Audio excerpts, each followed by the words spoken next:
Hello everyone, it is Sierra here and I am back with another video.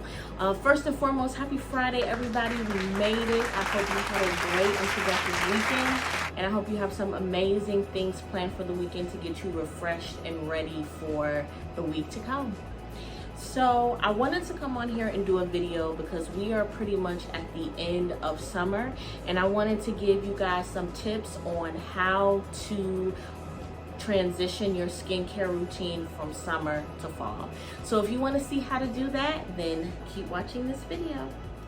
All right, so the first thing everyone should do when they have their skincare routine is really look at your skincare routine and see how can you bump up the hydration. So when it comes to your cleansers, when it comes to moisturizers, or adding things that can really bump up the hydration, because when fall, winter hits, it can really dry our skin out, and we really want to try to maintain that balance throughout the course of the fall and winter seasons. So what I like to do as a rule of thumb is just look at what you're using. So if you're using a gel moisturizer, you may need to go to a cream. If you're using a cream already, you may want to consider a balmy texture, something a bit more heavier. So look at things that way, and then go from there in terms of what you want to purchase or what you want to add to your routine. Alrighty, so the next thing I want to talk about is a habit that we all have a tendency to do, and something that we should kind of avoid if we can.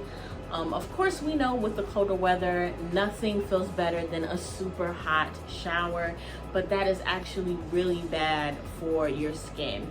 And you want to make sure that you use not super hot water, warm water, because it can really dry your skin out, and it can also irritate or stress your skin out as well. So make sure you're not doing super hot showers, so that way your skin can retain the moisture, especially if you're using a lot of really hydrating things in the shower, good body washes that are putting things back into your skin.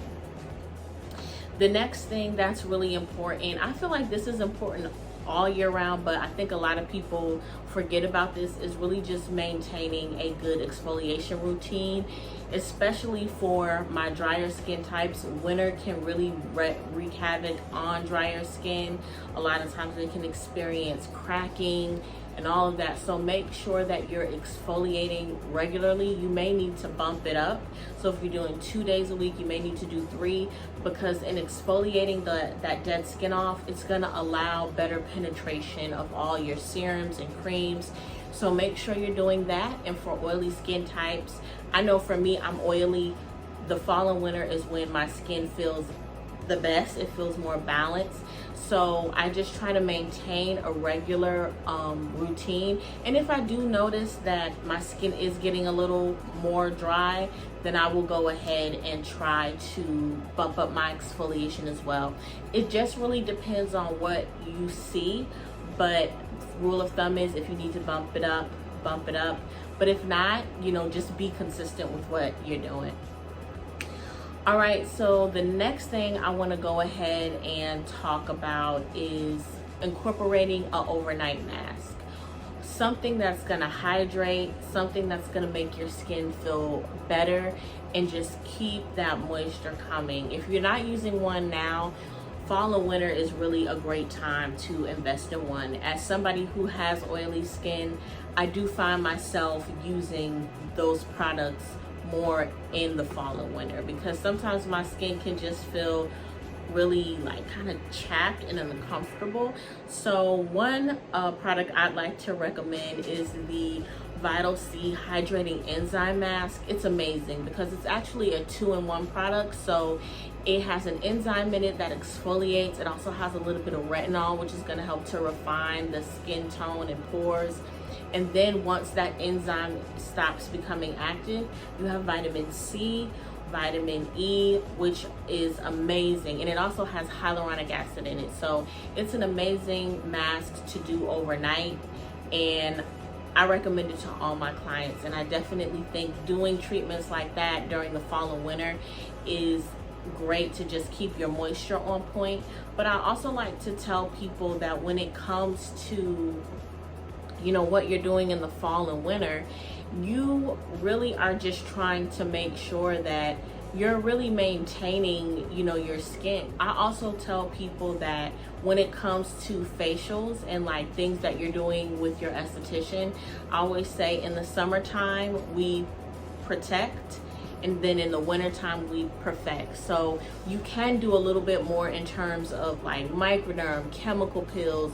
You can go a little bit harder in the wintertime because even though the sun is out, it's not as hot and it's not as harsh. All right, and another really important tip that I want to share with you guys is making sure that you wear sunscreen in the winter. Just because it's colder doesn't mean that you are not being exposed to the sun. You really need to make sure you're still protecting your face, your neck, and your chest. That is so important, and I think a lot of people feel like, oh, it's winter, you don't need it, don't worry about it. You definitely should worry about it because the sun is still out.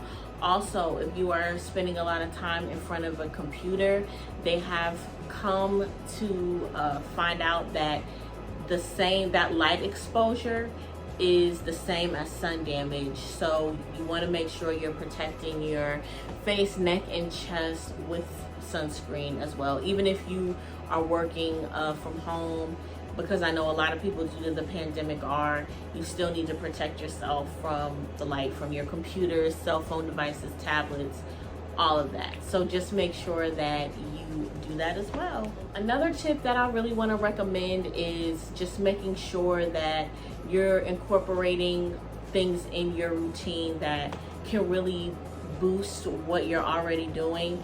It's kind of like when it comes to serums, are you using the right serums? Do you need to bump up the serums? Do you need to maybe add a facial oil? Facial oils are amazing. A lot of people are still under the impression that if they use an oil, it's gonna break them out. It's not. Oil will not break you out if you use the right one according to your skin type. So if you're more on the oily side, you may want to avoid a rich oil like avocado oil. You may want to do a lighter oil. So making sure you choose the right oil for your skin type. But oils can be very nourishing, and they can also be really nice to mix in with your moisturizer. So really feeding that skin, making sure that it has peptides, amino acids, anything in it that's gonna plump up the skin, keep your skin balanced and hydrated despite being out in the cold weather. Alrighty guys, so those are just some tips on how to transition your skincare from summer to fall, and I hope you found them super helpful and things that you can keep in mind while you're getting ready. So I just wanted to come and talk a little bit about what is going to be happening on this channel very soon. I'm super excited to talk about this because I'm going to be talking about peel season.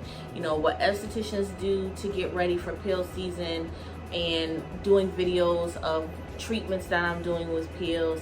I think it's really helpful because I still think a lot of people are unsure about peels. They don't know what to expect.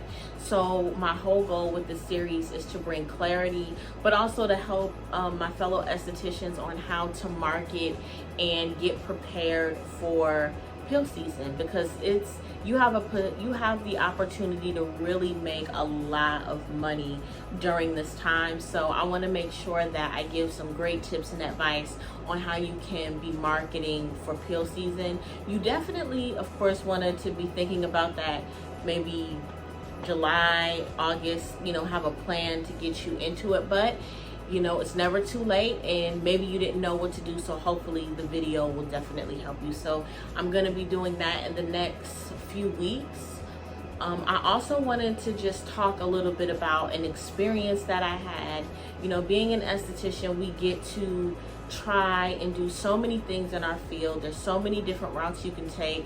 You can become an educator. You can work in a medical office, and then you can turn around and become a brand representative. So there's so many things you can do, and I was contacted over the past weekend to participate in a spa party. It was a massage therapist that I used to work with, and she was like, hey, would you be interested in doing mini facials at an Airbnb? There's a group about 13 people that want to treat themselves to some spa services. So it was a great experience. I would say I made pretty good money, but it was a great experience.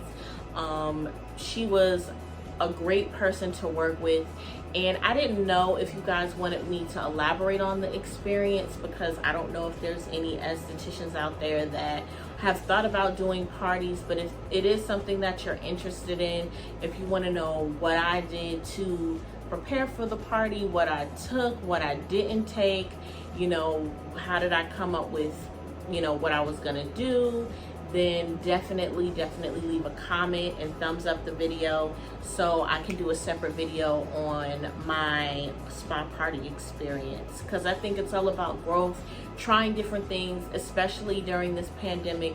We have all had to be creative in how to make revenue, and even with that experience, it made me feel like, you know what, I think I want to do something, you know, similar on my own, maybe doing more events to get people interested, to bring in new clients, but also just something fun that I can do. So if you guys want me to elaborate more on that, I thought I would. If you want me to, I just wanted to share that it was a great experience, and I felt like it was a way to just kind of spread my wings and try something new. But as far as the video, that is all I have for this week. Thank you guys so much for watching. Like I said, in the next few weeks, I'm really going to be talking about peel season, getting ready for it, what I do to get ready for it, what you need to do to get ready for it. And then I'm going to be doing, of course, some videos of me in the treatment room and just a bunch of other things. So please stay tuned for that. Thank you so much for watching. If you like what you see, you know what you can do. Like, comment, and subscribe. And don't forget to hit that notification bell, you know, so you know what's going on and you're notified every time I do an upload. So thank you guys so much for watching, and have a great weekend, and I will see you next Friday. Bye.